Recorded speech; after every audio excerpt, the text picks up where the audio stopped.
so when we first did this, when we first started, I think maybe the first film festival, I think it was the first one, we showed the film Five Broken Cameras, which was a film that was nominated for an Academy Award. It's a documentary. We showed some other films, but I think, and so that was, and that film kind of chronicles a nonviolent resistance in the West Bank, and a kind of person who was trying to chronicle it with a camera, and they kept getting broken by Israeli soldiers.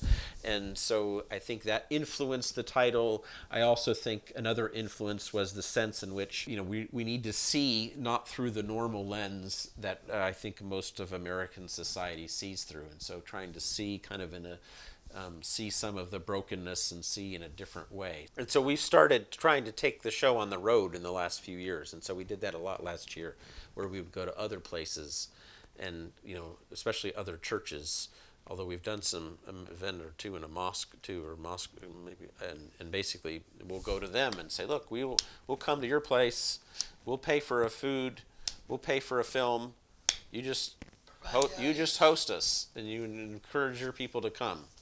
And most churches aren't interested. The one thing that I think is important is that it shows a better representation of what really is going on. You never see the lives of Palestinians in recent years. Up until to date, up until October 7th, as they say, most people didn't even know what was going on. And many still don't. So films like this help to, enlighten people, or to make them aware, to build awareness of what the real issues are. And you wouldn't see it other than this. Most Americans are not concerned with foreign affairs or foreign policies unless it hits them, something significant. So we need to be more aware of our world. We're a big player on the world stage. The United States is a big player. Yeah. And for us not to understand what that means for us as individuals, I think is critical for us to understand that.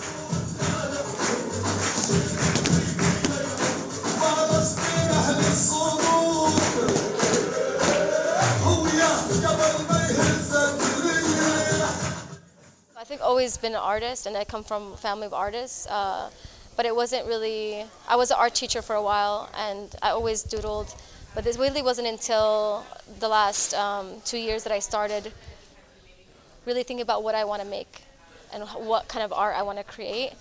And then last October is really when I finally did like a whole series instead of like individual pieces. So I started this last October, when the genocide was increasing in Gaza, and I was just asking myself, what is it that I want to say with my artwork, and how can I express my connection to the culture in an empowering way?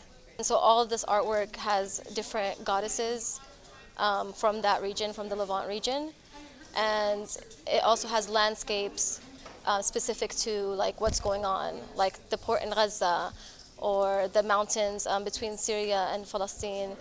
And it tells the story of empowerment and also being back connected with our nature.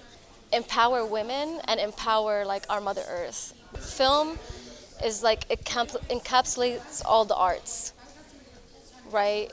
It encapsulates speech, encapsulates all the empowerment of expression, the music, the story, the visuals, everything. So it really brings people into a different world, into that world that you're presenting. And I think it really is necessary, the documentary we saw yesterday in this event. I believe it's called Where the Olive Trees Weep. And I was blown away. I was so more empowered than anything else, just really learning about the real stories that's happening and what they're enduring, and that they're still continuing to find humanity in even somebody that's seems like their enemy.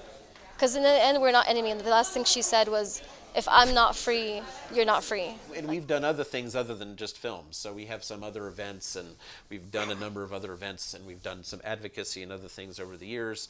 But this is our biggest event of the year, and I think we felt that at the time when we first started doing this, that film was is an easier way to kind of get access to people, to educate people. You know, they're less likely to come out to listen to a lecture probably, but you know, hey, I can sit still and just listen to a film for an hour, hour and a half or so, and so and that's proven to be pretty effective, I think.